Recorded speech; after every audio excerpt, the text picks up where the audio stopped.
বাস্তুশাস্ত্র অনুসারে আমাদের হিন্দুদের মধ্যে ঠাকুরঘর কোন দিকে থাকা উচিত? বাস্তুশাস্ত্র অনুসারে উত্তর পূর্ব দিশা মানে উত্তর পূর্ব দিক হচ্ছে ঈশান কোণ বলা হয়। এই দিকে ঠাকুর আমরা যে পুজো করি, ঠাকুরের সিংহাসন, ঠাকুরের মন্দির আমরা যদি ঘরে রাখি, অত্যন্ত পজিটিভ পাওয়ার পরিপূর্ণ হয়ে থাকে এই জায়গাটা, উত্তর পূর্ব দিকটা। এই ঘরের তালে সুখ, শান্তি, সমৃদ্ধি সমস্ত কিছু নিয়ে আসে যদি এই উত্তর পূর্ব দিকে আপনি ঘরের সিংহাসন ঠাকুর প্রতিস্থাপন করতে পারেন এবং এই দিকে পুজো করতে পারেন।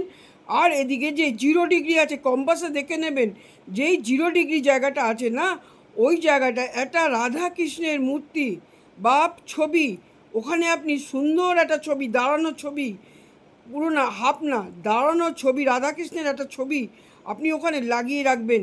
সেটা ছোট হোক, যা হোক, অন্তত 18 ইঞ্চি হতে হবে, এরকম একটা ছবি আপনি লাগিয়ে রাখবেন।